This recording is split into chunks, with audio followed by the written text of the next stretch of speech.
to find out the partition coefficient of salicylic acid. We have taken 10 mg of salicylic acid. Now we will put it in conical flask, stoppered conical flask, and then we will take, first we will take 10 ml of water, distilled water. This is around 10 ml. This is 10 ml of water. So we will put in this 10 ml of water, and then first we will shake it with, vigorously shake करना है, and then we will put 10 ml of benzene in this.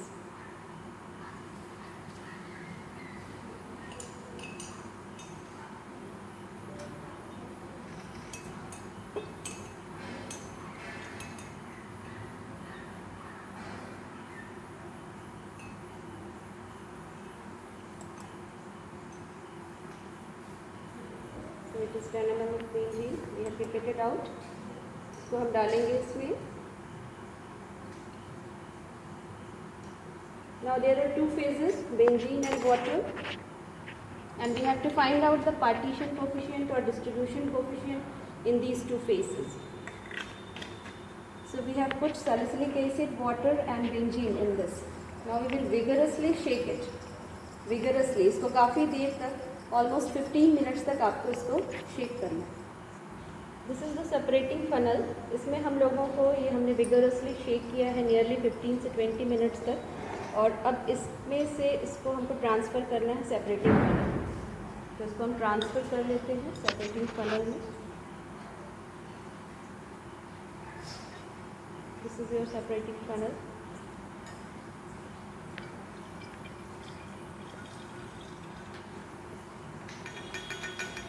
Transfer करने से पहले आपको assure होना पड़ेगा कि इसका जो ये नॉब है that is closed, properly closed, otherwise आप इधर से डालेंगे और इधर से निकल जाएगा. Now we will put it in the burette stand. इसको हम ब्यूरेट स्टैंड में खड़ा कर देंगे, और undisturbed we have to leave it for at least half an hour. Practical करना है तो हाफ एन आवर, अदरवाइज जो नॉर्मल प्रोसीजर है, प्रोटोकॉल है, उसमें हमें 24 आवर्स तक इसको छोड़ना पड़ता है. तो अभी हम कम से कम हाफ एन आवर तक उसको छोड़ेंगे ताकि इक्विलिब्रियम कंडीशन मेंटेन हो सके. वो जो ड्रग हमने 10 mg इसमें डाला है सैलिसिलिक एसिड, वो दोनों फेजेस में अपने आप को डिस्ट्रीब्यूट करेगा, इक्विलिब्रियम कंडीशन मेंटेन करेगा, और तब तक के लिए हमको इसको छोड़ना है. We have to take NaOH solution. क्योंकि हम लोगों ने सैलिसिलिक एसिड लिया है तो हम लोगों को टाइट्रेट करना पड़ेगा उसको NaOH सॉल्यूशन के साथ, ताकि हमको सैलिसिलिक एसिड का कंसंट्रेशन पता चल सके. उसके लिए हमें NaOH सॉल्यूशन बनाना है. कितना? n/10. n/10 का मतलब होता है 0.1 नॉर्मल सॉल्यूशन बनाना है. You know, for one normal NaOH solution we have to take 40 grams of NaOH in 1000 ml of water. This is for one normal NaOH. तो आपको अगर 0.4 ग्राम इन 1000 ml ऑफ वाटर, 4 ग्राम लेना पड़ेगा 1000 ml में. हमको 100 ml प्रिपेयर करना है तो कितना लेंगे? 0.4 ग्राम. 0.4 ग्राम मतलब कितना हुआ? 400 mg. So you have to weigh 400 mg of NaOH solution up to make it 100 ml with water. That will give you 0.1 normal solution. 0.1 normal NaOH solution. अब इस सॉल्यूशन के साथ अभी जो हमने टाइट्रेशन, अभी हमने जो सेपरेटिंग फनल में डाला है उसमें एक्वस लेयर भी डाला है और आपका ऑयली लेयर जो कि ऑर्गेनिक फेज कहलाता है, वो दोनों लेयर अलग अलग अभी थोड़ी देर छोड़ेंगे हम उसको. 30 मिनट्स के लिए हमने छोड़ा हुआ है. In the mean time we will prepare this solution, NaOH solution, और उसके बाद फिर हम उससे टाइट्रेट करेंगे. You will see now there are two layers. This is the कौन सा ऊपर रहेगा आपका? Oily layer. जो ऑर्गेनिक फेज है वो ऊपर रहेगा क्योंकि उसकी लो डेंसिटी होती है, और जो एक्वस लेयर है, वाटर लेयर है, वो नीचे रहेगा. ठीक है. अब हमको इसको सेपरेट करना है. तो सेपरेटिंग फनल का काम यही है कि हम इसको इजीली सेपरेट कर सकते हैं. धीरे से हम इस नॉब को खोलेंगे. ये देखिए धीरे धीरे इसमें आने लग गया, और ये आपका नीचे का जो लेयर है एक्वस लेयर, उसको हम सेपरेट करेंगे. थोड़ा सा अगर आप प्रेशर बढ़ाना चाहते हैं तो धीरे से और ज़्यादा नॉब को खोल सकते हैं ताकि वो इजीली सेपरेट हो जाए. तो हमें इसमें से एक्वस लेयर को सेपरेट करना है, और उसके बाद फिर ऑर्गेनिक लेयर को भी अलग सेपरेट करना है. तो पहले हम एक्वस लेयर को सेपरेट कर रहे हैं. अगर ऊपर से इसका कैप खोल देंगे तो थोड़ा सा जल्दी गिरना शुरू होगा.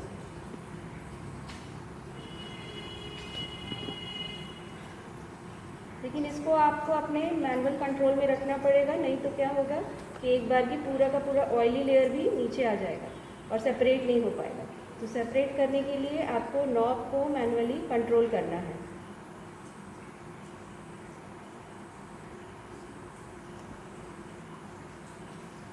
So we are separating the aqueous layer.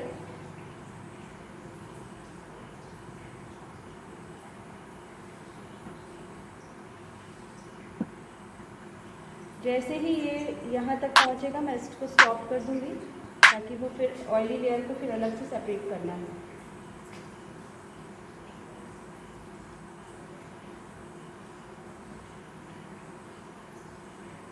ये पूरा का पूरा एक्वस लेयर ऑलमोस्ट इसमें आ गया है। अब this is your aqueous layer, आप इसको सेपरेट आउट करके रख लीजिए, क्योंकि अब इसको हमको टाइट्रेट करना है विथ N/10 NaOH सॉल्यूशन। अब हम इसमें ऑयली लेयर को सेपरेट करेंगे, फिर से इसको ऊपर से हटा देंगे ताकि एयर प्रेशर हमको पूरा मिलते रहे और इजीली ये नीचे आ जाए।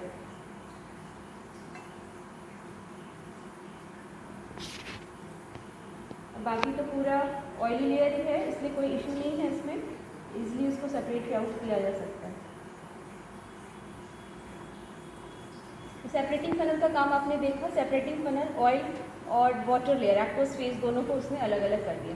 ये सेपरेटिंग फनल का काम हमारे यहाँ पे अब खत्म हो गया है, इसको हम हटा सकते हैं। This is your aqueous layer, this one जो क्योंकि हमने पहले निकाला, और ऊपर का लेयर जो ऑयली लेयर है उसको हमने अलग कर दिया। अब इनको हम टाइट्रेट करेंगे। First of all you have to find out the volume of this. For finding the volume of this we have to measure it in the measuring cylinder. Measuring cylinder में हम इसको मेज़र करेंगे। Measuring cylinder में देखिए हम इसको measure करेंगे कितना है। हमने 10 ml वाटर लिया था, लेकिन कोई ज़रूरी नहीं ये पूरा का पूरा 10 ml आए, ठीक है, ऊपर नीचे हो सकता है क्योंकि एग्जैक्ट नहीं आएगा। अराउंड 10 ml ये आ चुका है, ये देखिए आप 10 ml के आसपास ही है, तो ये 10 ml आ चुका है। ठीक, हम पूरा का पूरा एक साथ भी टाइट्रेट कर सकते हैं। अब ये हमारा NaOH सॉल्यूशन है जो कि हमने प्रिपेयर किया हुआ है। This is your NaOH solution, N/10 NaOH solution, जिसमें 400 mg ऑफ NaOH लिया गया है और अप टू 100 ml इसको बनाया गया है। Now we will titrate this NaOH। आपको टाइट्रेशन पता है, इसको ब्यूरेट में लेंगे and it will keeped in, इसको हम कॉनिकल फ्लास्क में लेंगे and then we will titrate it. आप इसको चाहो तो उसको 2 पार्ट्स में डिवाइड कर सकते हो, 5 ml 5 ml, ऐसे 2 पार्ट में डिवाइड करके भी हम 2 बार टाइट्रेट कर सकते हैं, और या फिर एक बार पूरा का पूरा 10 ml लेके एक बार में भी टाइट्रेशन किया जा सकता है। This is your aqueous phase. Aqueous phase of partition को फिर जो हम निकाल रहे थे उसमें हमने एक्वस फेज को अलग किया था। ये अराउंड 10 ml है। अब इसमें से हम 5 ml जो है वो निकाल लेंगे टाइट्रेशन के लिए। ये ऑलमोस्ट 5 ml हमारा आ गया है, देख सकते हैं आप। अब इसको हम इसमें डाल दिए कॉनिकल फ्लास्क में। हमने 5 ml एक्वस फेज को निकाला है अभी, और इसमें 1 to 2 ड्रॉप्स ऑफ क्या डालेंगे बताइए, आप लोग को पता है, phenolphthalein indicator. You can put it 1 to 2 drops of phenolphthalein indicator in this, either with the help of pipette और you can put with the help of some glass rod. ठीक है, तो हमने डाला है इसमें phenolphthalein indicator. Now you will start titrating. Titrate करेंगे। अब NaOH सॉल्यूशन हमने ले लिया है, N/10 NaOH solution. We will start titrating. 0 से रीडिंग लेना शुरू किया है और अब इसको टाइट्रेट करेंगे टिल पिंक कलर्स अराइजेस। आप देख रहे हो ऑलमोस्ट तुरंत ही पिंक कलर आने के स्टार्टिंग में है।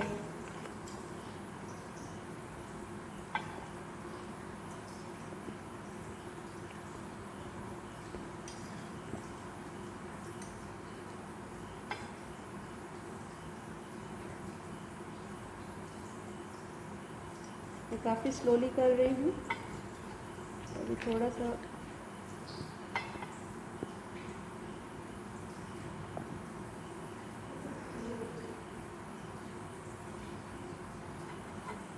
ये देखिए पिंक कलर आ गया हमारा। दैट मीन्स की टाइट्रेशन कंप्लीट हो गया है। जितना ml भी हमारा अभी लगा है phenolphthalein indicator, that is the end point of this titration. इसका मतलब हो गया कि जितना भी हमारा NaOH और सैलिसिलिक एसिड, ये NaOH का हमको बताएगा कि कितना ml NaOH लगा है।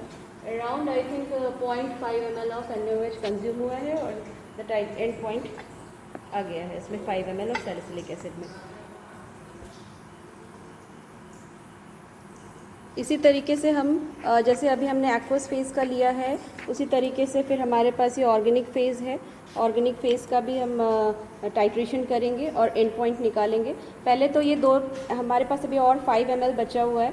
5 ml ऑफ एक्वस फेज़ एक बार हमने निकाल लिया, टाइट्रेट कर लिया, दूसरी बार भी हम 5 ml एक्वस फेज़ के साथ में टाइट्रेट करेंगे और इन द सिमिलर वे जो ऑर्गेनिक फेज़ हमने अलग किया हुआ है उसको भी टाइट्रेट करेंगे और उसके बाद फिर कैलकुलेशंस, फर्दर कैलकुलेशंस करेंगे। कैलकुलेशंस में देखिए ये एक्वस फेज में हमने लिया था 5 ml, उनको हम लोग सेपरेटली हमने उसको टाइट्रेट किया है विद 0.1 नॉर्मल NaOH सॉल्यूशन और using the normality equation we can calculate the normality of salicylic acid in aqueous phase that was coming out to be 0.01 normal solution. तो ये नॉर्मलिटी ऑफ सैलिसिलिक एसिड आई है aqueous phase में। इसी तरीके से organic phase में भी हम नॉर्मलिटी निकालेंगे इसकी। तो इसमें आप देख लीजिए ये सब V1, V2 and 2 and this is average volume of NaOH, क्योंकि दो बार हमने लिया है 0.5 ml, तो average volume will be 0.5 ml only. So this will come out to be the normality. And in case of organic phase you can see organic phase 4.5 ml 4.5 ml मतलब 9 ml था, उसको 2 parts में divide किया गया और उसके बाद कितना NaOH कंज्यूम हुआ है that is V2 0.1 normal NaOH जितना कंज्यूम हुआ टाइट्रेशन से आप निकाल सकते हैं। And the normality of NaOH आपको पता है 0.1 नॉर्मल था and average volume of NaOH जो यूज हुआ कंज्यूम हुआ जिसको हमने निकाल लिया है। And the normality of salicylic acid in organic phase comes out to be this one. So partition coefficient is concentration in organic phase upon concentration in aqueous phase and इसको divide किया गया and that is coming out to be 3.2. So partition coefficient of salicylic acid was found out to be 3.2. Thank you for watching.